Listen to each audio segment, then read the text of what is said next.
Здравейте, аз съм Сава, а вие може би се чудите защо не участвах в суровото ни ревю на Warcraft началото. Защото никой не ме викна. Отишли на кино със странното чувство, че нещо са забравили. Може би котлона или дотията включени. Не, забравили са да звънат на Сава.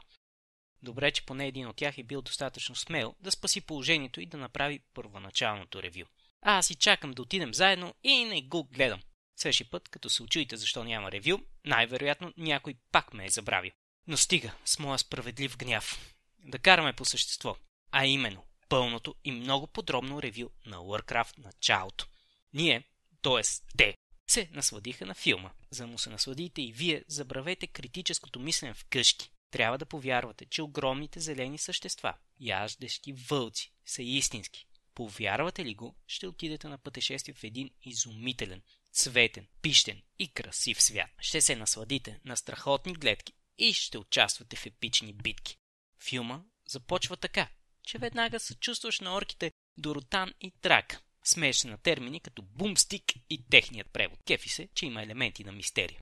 Да, мистерия за персонажите, не и за зрители. Ние бяхме наясно какво става, но ни хареса. Фентази разследванията са си яко нещо. Грифоните тук са страхотни. Обичаме дракони, но тези грифони ни зарадваха даже повече. Не бяхме виждали грифони на голям екран до сега.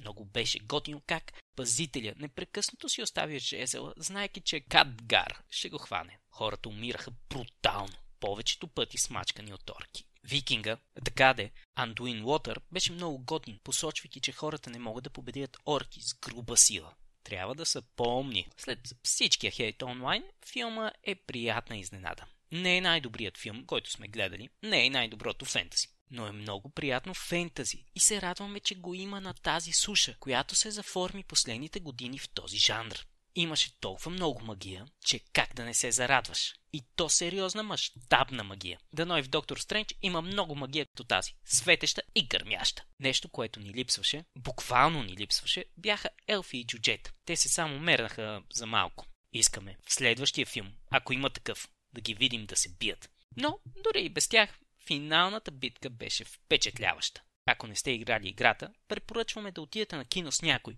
който я играе и познава много добре, за да ви разкаже след филма какво става в следващите части. Филма не беше идеален. Имаше твърде много герои и не можа да развие всички. И някои като краля си останаха само на ниво готино класическо клише. Сина на Лотър беше досаден и сякаш изкуствено набутан в историята. А горкото момче не може да играе.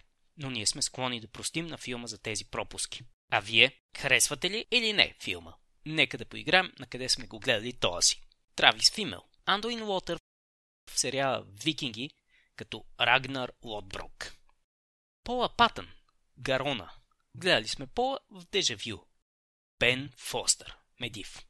Последно го гледахме в програмата. Филм за живота на Ланс Армстронг. Много добър филм и чудесна игра от негова страна. Ако решите да го гледате, си намерете фен на колезнет, който да ви разяснява, иначе няма да разберете на 100% филма.